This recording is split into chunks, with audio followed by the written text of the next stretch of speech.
Welcome to Elevation Nation with your hosts Sam Panich and Parker Yablon.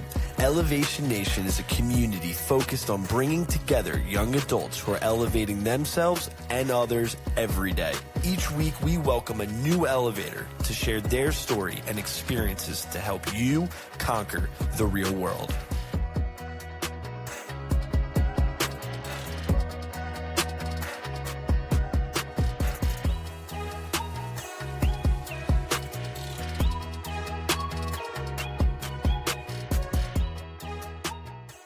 What's happening, Elevation Nation? We're back with another episode. Today, we have the co-founder of Throne, Scott Hickle, joining us from Austin, Texas. Sam and I have been waiting a long time for this podcast. We're super excited.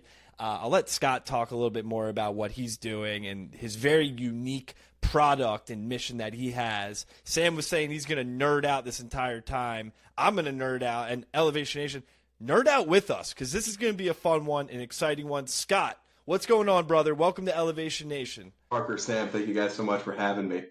I'm Scott, co-founder and CEO of Throne. As you mentioned, we're building the first device to track gut health, urinary function, bathroom habits, and hydration from the toilet, hands-free, automatically every time you go. It's like a wearable device for your toilet that tracks what's happening inside your body. So you can think of it for your poop or for your flora. Amazing taglines, obviously. I love what you're doing with the product, and we're going to get into Throne, of course, throughout the episode. But Scott, I want to talk about you as a person. You got to meet Parker and not me yet, so I only heard through the grapevine how incredible you are. So this is Elevation Nation. We want to give you the opportunity. You just gave us an elevator pitch on Throne, but I'd love an elevator pitch for Scott as an individual and a human. Who are you, man?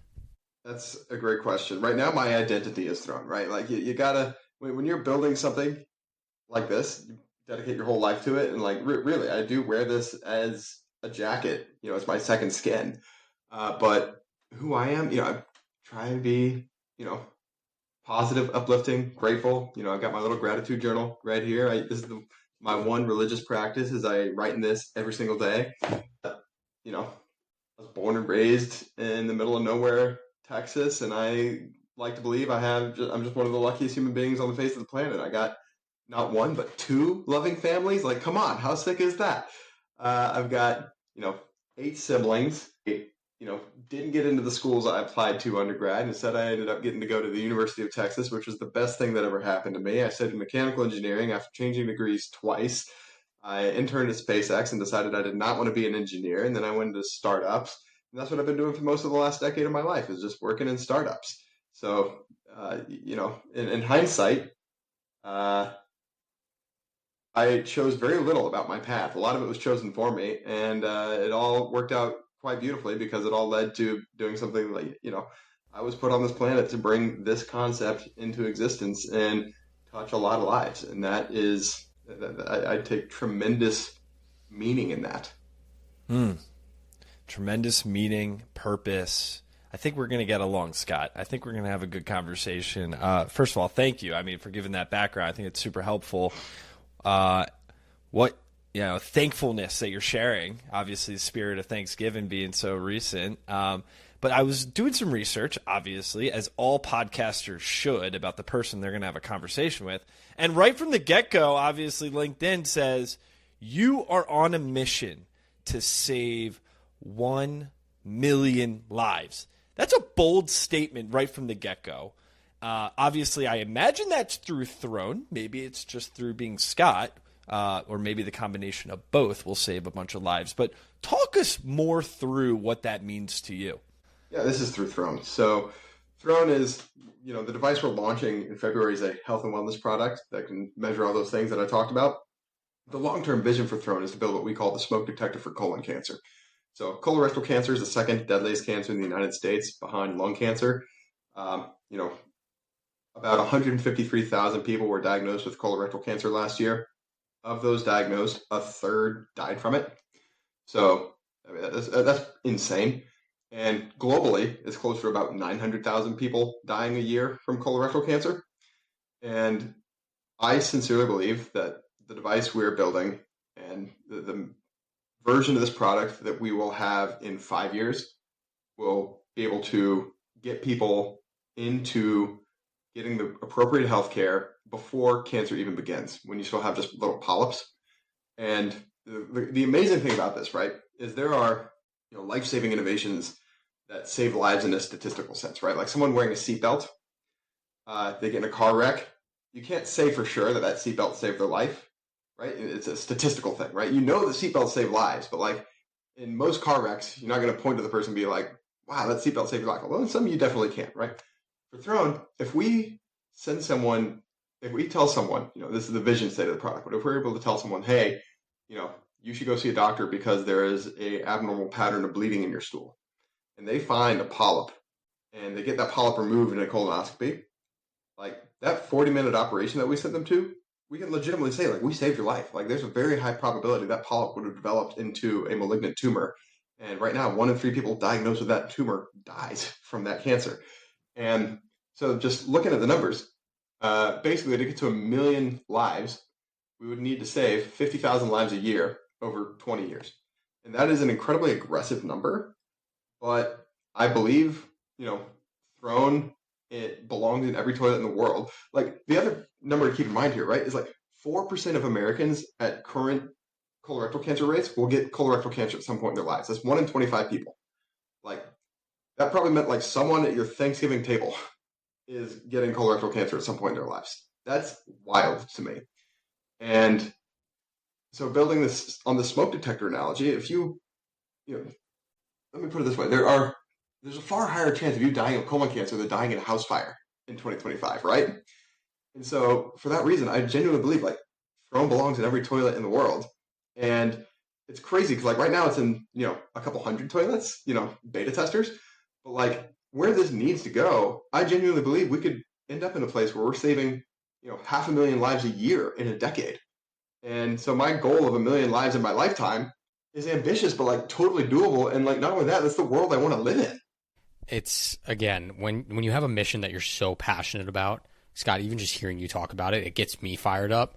And this is why Parker and I love meeting incredible elevators like yourself, because we're aligned on our purpose of just trying to make the world a better place. I'll be cheesy, to elevate ourselves and the people around us, right? And so I want to throw it back for a minute because I hear so much of you and ourselves and vice versa.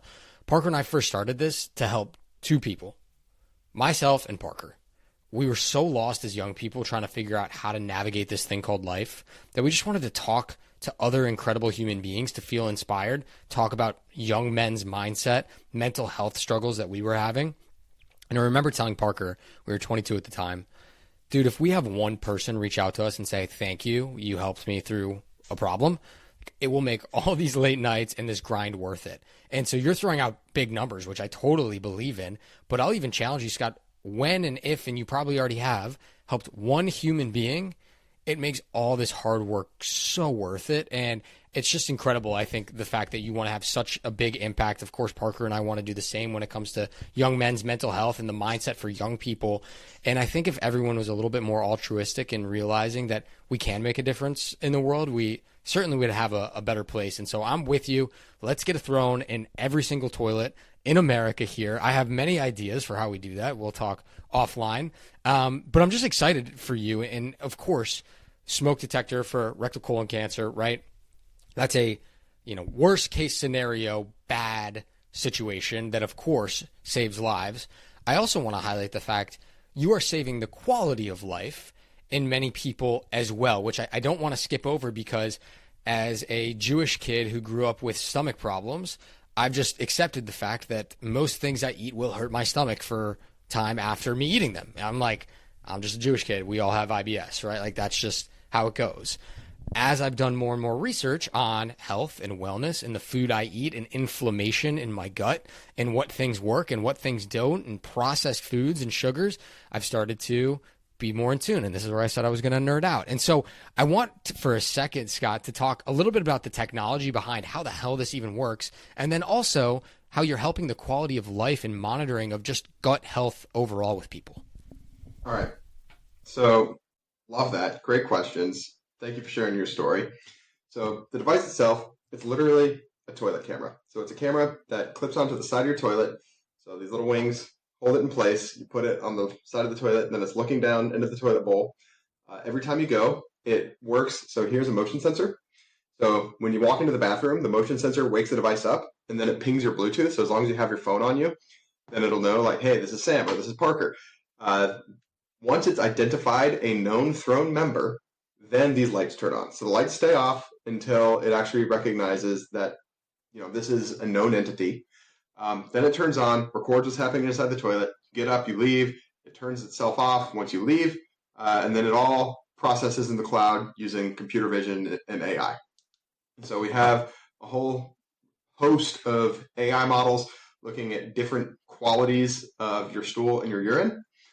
So it's looking at stool form on the Bristol stool scale. It's looking at urine osmolality, which is like the estimate of like concentration. That's how we estimate hydration. We measure things like urine flow dynamics. So like how fast you're peeing, your maximum flow rate, your average flow rate, the volume of your hydration. We also look at bathroom habits, so like how long you're sitting on the toilet, which is actually like super highly correlated to hemorrhoid risk. And then we send a report to your phone, 5 minutes after you gotten off the toilet, saying, here's all your metrics, here's how you're looking. But most importantly, here's all the trends, right? So you can see, how you've looked over the past month, week, 6-month time frame, and notice deviations from your baseline, because everyone's body is highly personal and individualized. And what's healthy for you and what's healthy for me might look very different, right? Like the medical literature says that stool frequency is going once or anywhere from once every 3 days to 3 times a day, which is like, that's a crazy delta. And so, and a lot of it has to do with diet. And so our whole thing is, let's get you the ground truth numbers so you can see your health personally. And then to your second question about, how does this help people? Your personal story about growing up and just taking, gut health issues as a sad fact of life is, I think, a very common frustration. And there are definitely, genetic factors to it, but it's also a cultural thing. It's largely, we are eating 60% of our calories from foods that didn't exist 200 years ago, right? Like the human body doesn't evolve that quickly. And finding the foods that upset your stomach is actually really hard, because the gold standard right now is to go on what's called an elimination diet, where you cut back all of your food to basically eating like bland, beige colored foods, right? Like chicken breast without the skin on it and mashed potatoes. And then you slowly reintroduce different food groups or irritant groups from the FODMAP list until something causes you an upset stomach. But you have to do this in 2-week intervals, right? So for 2 weeks, you eat, the bland stuff. Then after 2 weeks, if nothing's upsetting you, then you reintroduce one food group and you try that for 2 weeks. Then you slowly build back up your diet. Problem is that requires a superhuman level of discipline that most people just don't have. And it's incredibly painful to do that. And it limits, the crazy thing about, such restrictive diets is it limits your social life, right? So much of our social lives revolves around eating. And it breaks people, understandably. It's really hard. And so one of the things I'm most excited about with this health and wellness version of the product is we're building a food logger so that we can correlate your diet to your digestive patterns. And so you can see, okay, 85% of the time when you have loose or liquid bowel movements, that's associated with cruciferous vegetables or, lactose or gluten, whatever it is. But there's this cool screen here. I'll just show you. I love Whoop. I'm a big Whoop user, and I'm biased because my co-founder started Whoop. But there's this great screen that shows this recovery insights. So how different activities impact my recovery score the next day. We're doing this with diet. So we want to show you how different ingredients impact your gut health score. And for, the 35 million Americans with IBS, that's huge, because right now IBS is not a useful diagnosis, right? A doctor diagnoses you with IBS.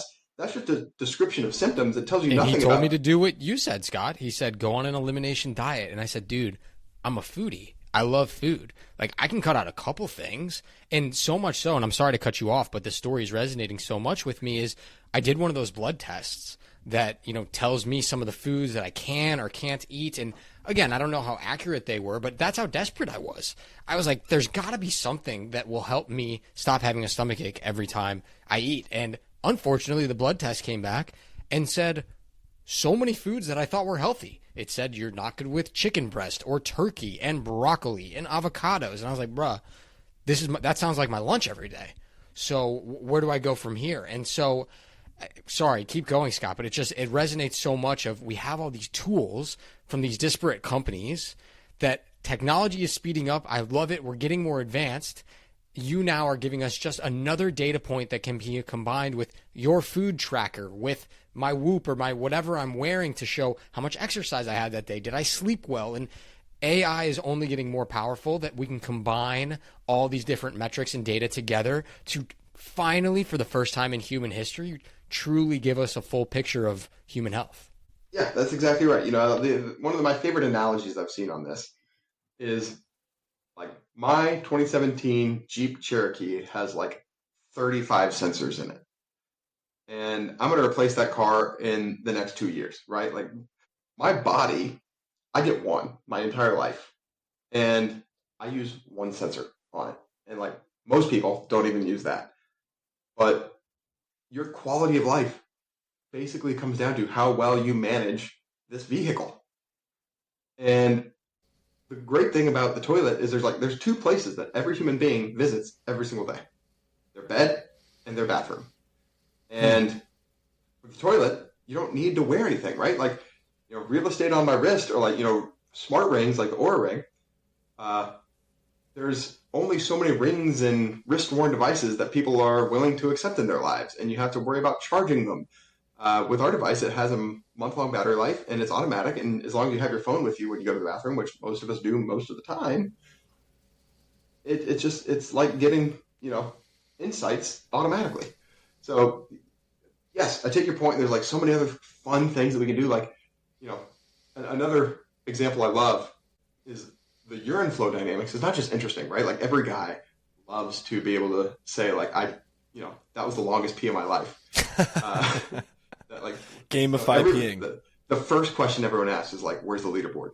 But like, there's actually incredibly relevant information in that, which is that 50% of men by age 50 and 80% of men by age 70 have what's called benign prostatic hyperplasia, which is non-cancerous enlargement of the prostate that makes it harder and harder to pee as you get older, which is like why stereotypically grandpa starts waking up in the middle of the night to go pee, BPH.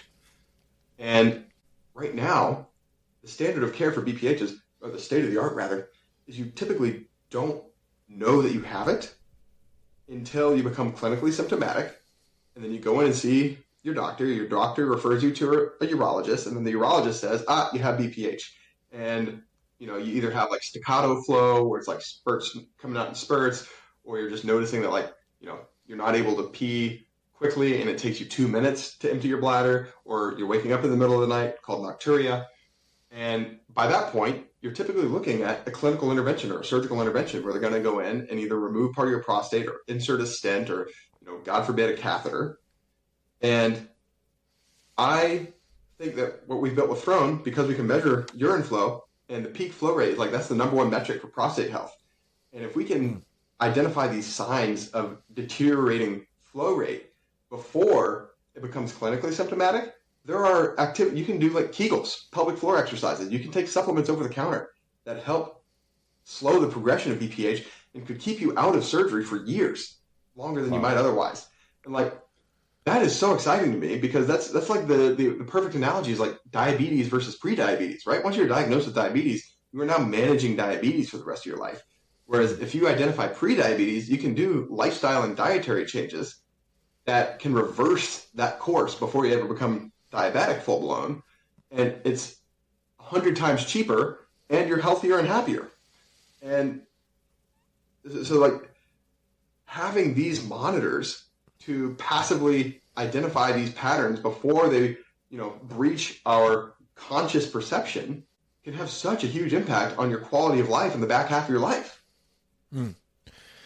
I see the vision. I know Sam sees it. And I mean, just from hearing from you, the impact that it could have on people, not just in a lifestyle change within a week that they can make from their little report that they get, to years down the road, the impact that could have. And then I just go to think, it's like only up to recently, I've been taping my poop more seriously. Like, I always thought, like, yeah, it's a thing I do as a human, right? We sweat, we sleep, like, we also go to the bathroom. And, like, you know, I never, obviously, when you have diarrhea, you're like, oh, something's wrong. I'll just drink a little bit more water. Maybe I won't eat or drink as much as I did the previous day. And then I, like, go on with my life. And almost I got to the point where I'm not even thinking twice about it. I never even thought that, oh, I'll look at my poop, like, okay, that was whatever it was. Flush it down the toilet, and that's it. But then I also go to the thought, to your point about a Whoop or a tracker that we have. Like, fitness trackers have been around for decades, right? A lot smarter now than they used to be. How has this never been something that people even thought about? I imagine it's because it's a little taboo, right? It's poop.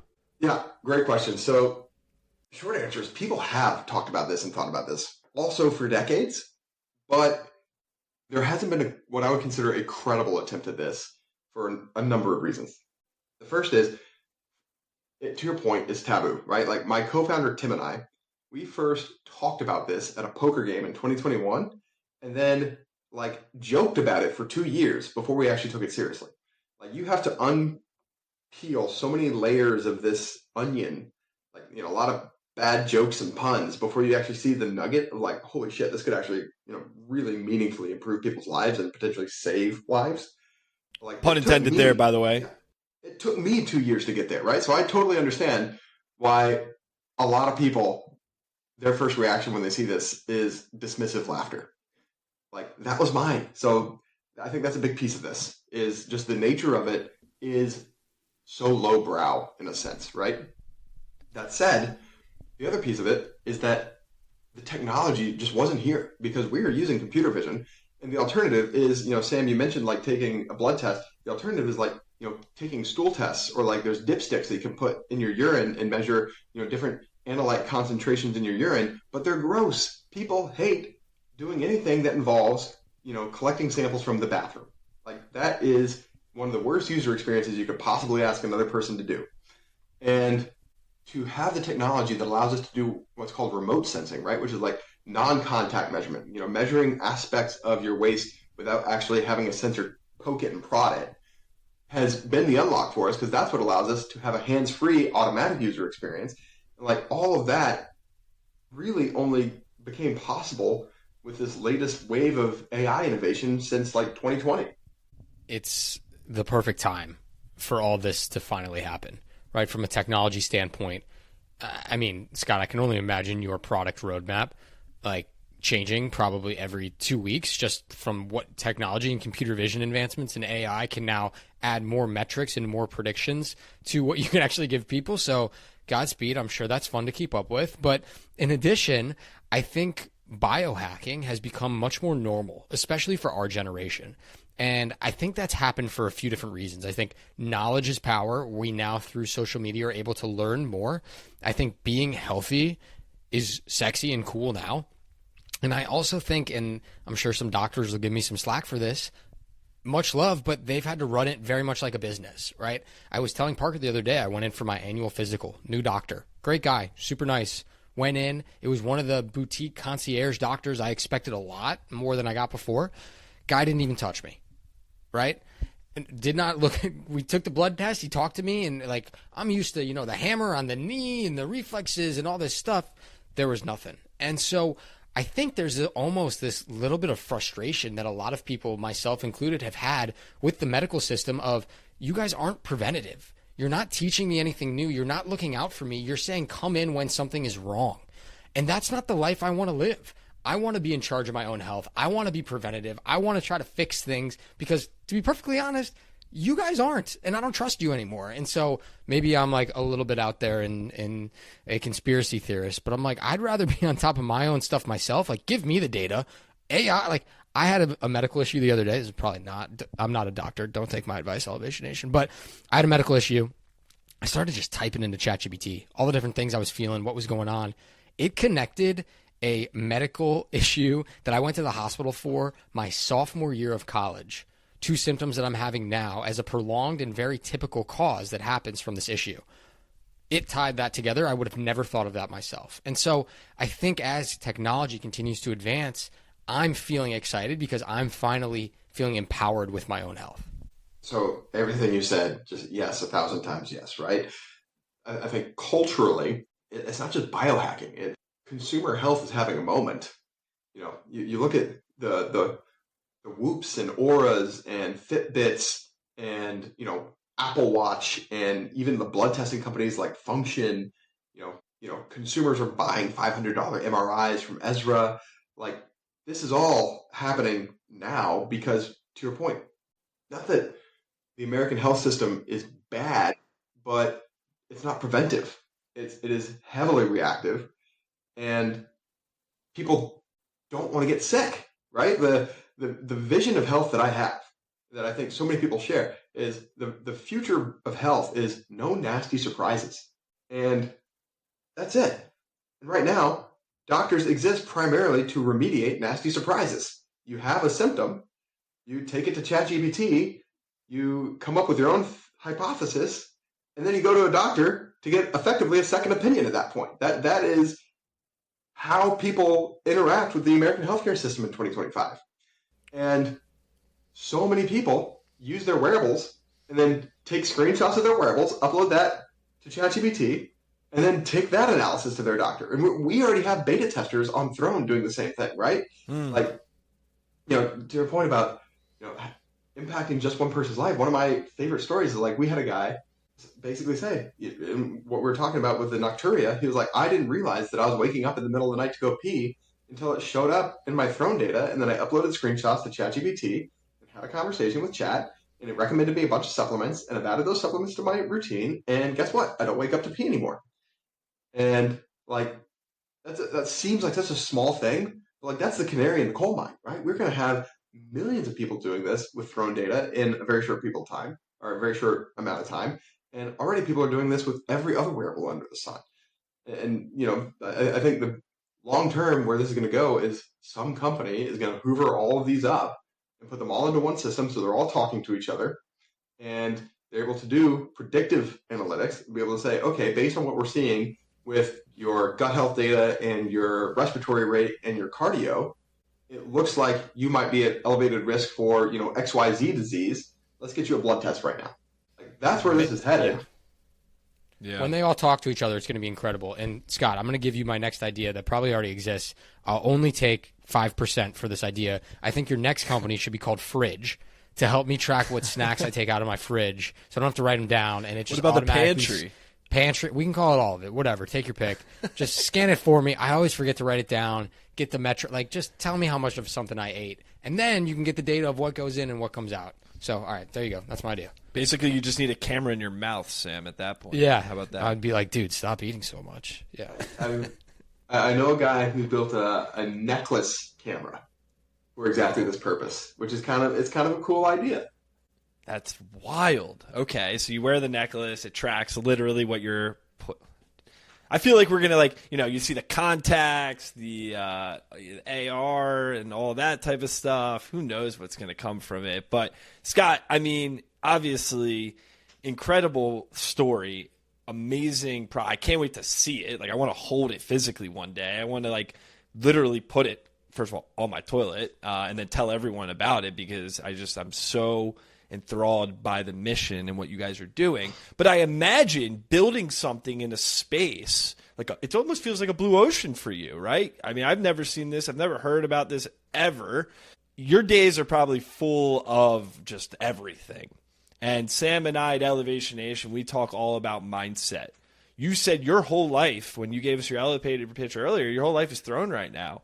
How are you leaning on your mindset each day to help you get through the inevitable failures that come, the hardships that come, but also which will lead you to some good successes as well? Yeah, it's a great question. And I had a friend share with me once that entrepreneurship is a personal growth exercise masquerading as a money-making opportunity. And I think that is 1,000% true. I cannot overstate how much personal growth I have endured in the last 2 years building Throne by force and necessity, because I just recognized that my mentality, my attitude, the energy I show up with to the office is so critical.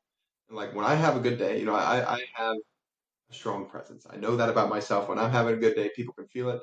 When I'm having a bad day, people can feel it. And it is incumbent upon me to manage my emotions and my attitude. And if I wake up on the wrong side of the bed, I got to get that right before I step foot in the office, because I can't come in here and poison the well. And it doesn't matter what's happening around me. It doesn't matter if things aren't going as well as I'd like them to go. The reality is they're going the way that they are going, and the buck stops with me. And I have to maintain an attitude of gratitude and say, you know what? This is just another mountain to climb. Like, I'm going to enjoy the view from the top, but right now I'm looking up the side of a mountain, and I like mountain climbing. Yeah, it really is just that. It's this mentality of self-management. Parker and I are writing in our show notes. Like, I was holy like, that's shit, an I love awesome that perspective. phrase. Yeah, it's a great perspective on it. I mean, entrepreneurship has been the biggest challenge and the biggest blessing of our lives. And I'm laughing a little bit internally because you said it disguised as a money-making ploy. Parker and I don't even pretend at that point. Like, we're just like, no, the money part, we'll figure that out later. Right now, it's just the challenge and the joy of using the podcast. I tell every young person that comes to Parker and I for advice, high school, college kids, what's the biggest piece of advice I give them? Start a podcast or some way to meet new people outside your social circle so that you can have different perspectives and expand your network. It has been the number one blessing for us. And the challenge has been doing it with your best friend and trying to figure out ways to grow and scale a business, from our public speaking and workshops that we now do around the country to community events in person. I can't wait till we throw one in Austin, Scott, and get to have you come out to it. But that's been the challenge, and it has been a slow burn.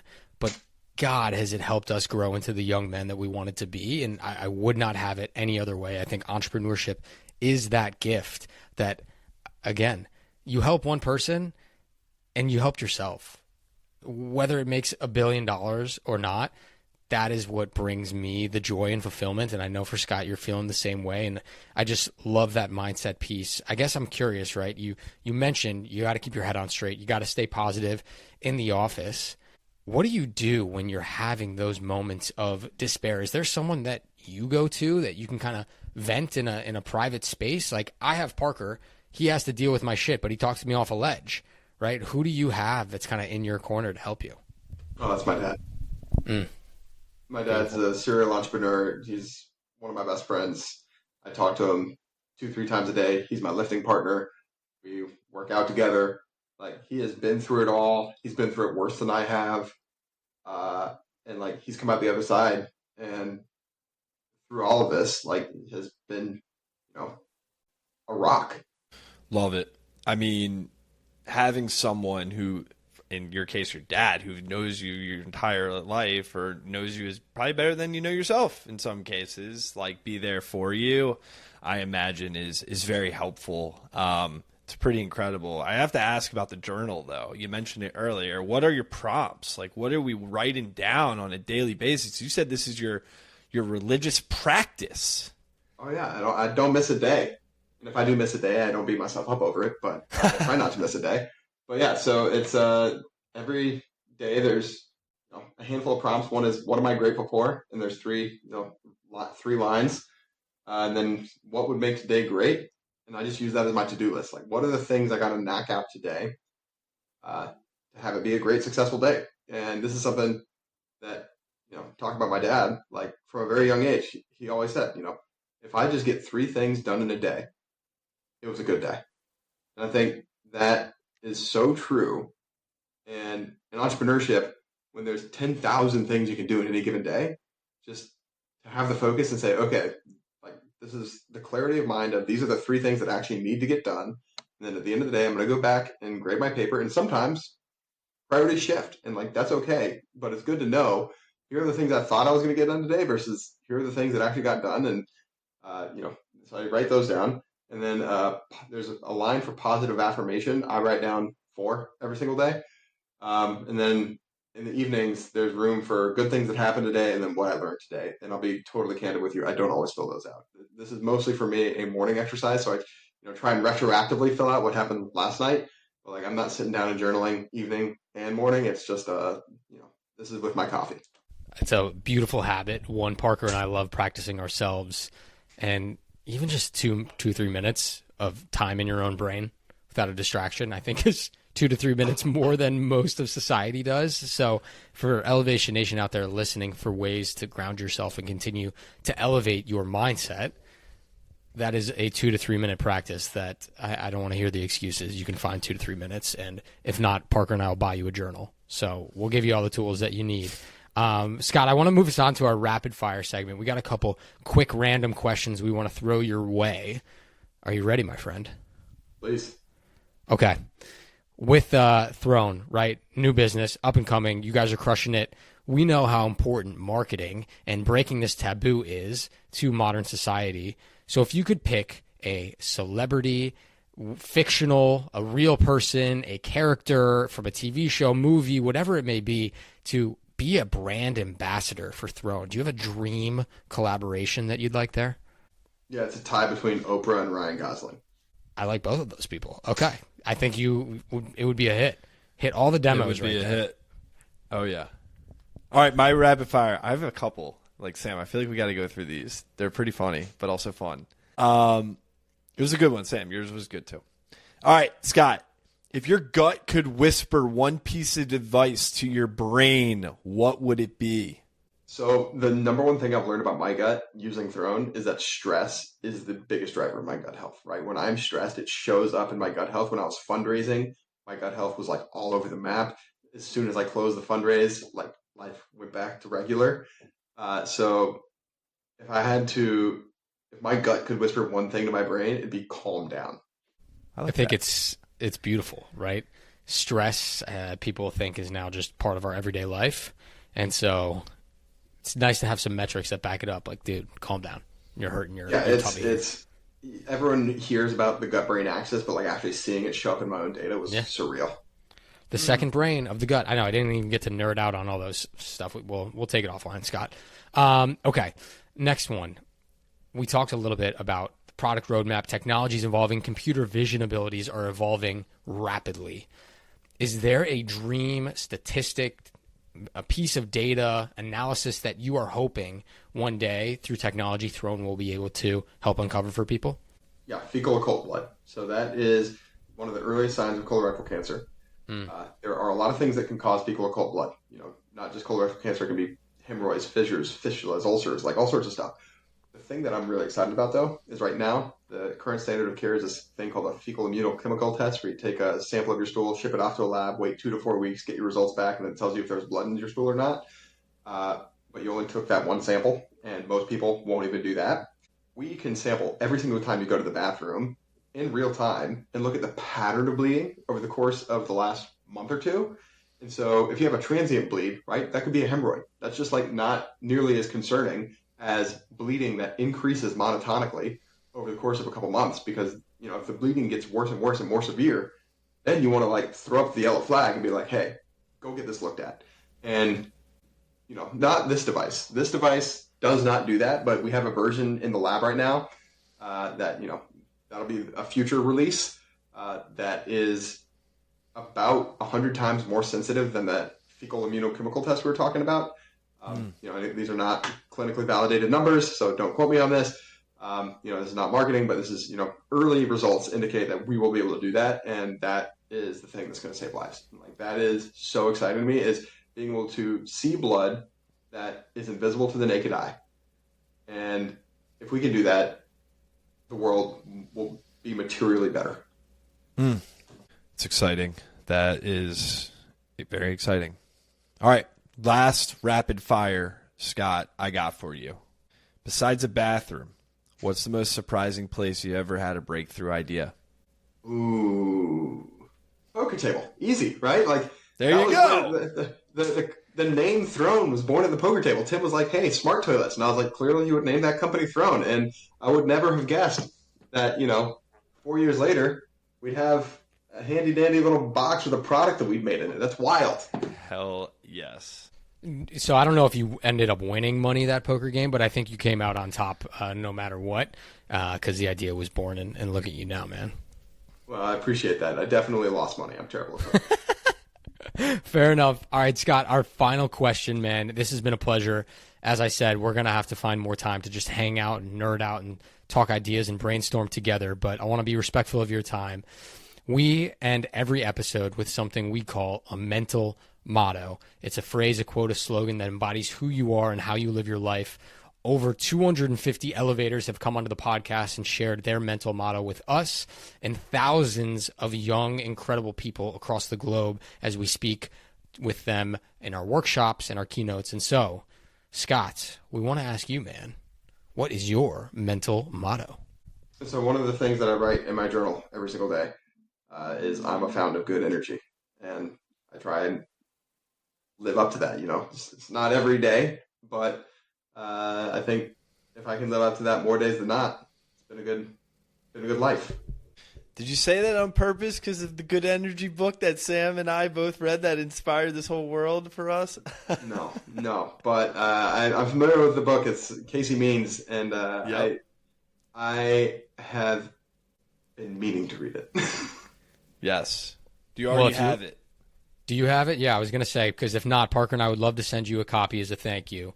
Because, Scott, I mean, you are an incredible man, and what you're doing to help make the world a better place is inspiring, and it's always so refreshing when we get to meet incredible entrepreneurs that are trying to make the world better and elevate themselves and other people. And so, man, I'm just so grateful we got connected with you. Likewise, Parker, Sam. Well, I was going to y'all. say, last thing is, I was going to hope your mental motto might have been listen to your gut. You've been wearing it on your hat the whole time. So that would have been too easy. But the other mental motto you gave is much better, I think. No, this is just, you know, good swag. Good swag. Great swag. Good swag. All right, Elevation Nation. Until next week, peace. Peace. Thanks for tuning in to Elevation Nation. If you enjoyed our conversation, hit that subscribe button to get notified when we release a new episode. If you would like to join Elevation Nation or get more information about the nation, please visit our website at www.elevationnation.io. Until next week, Elevation Nation, peace.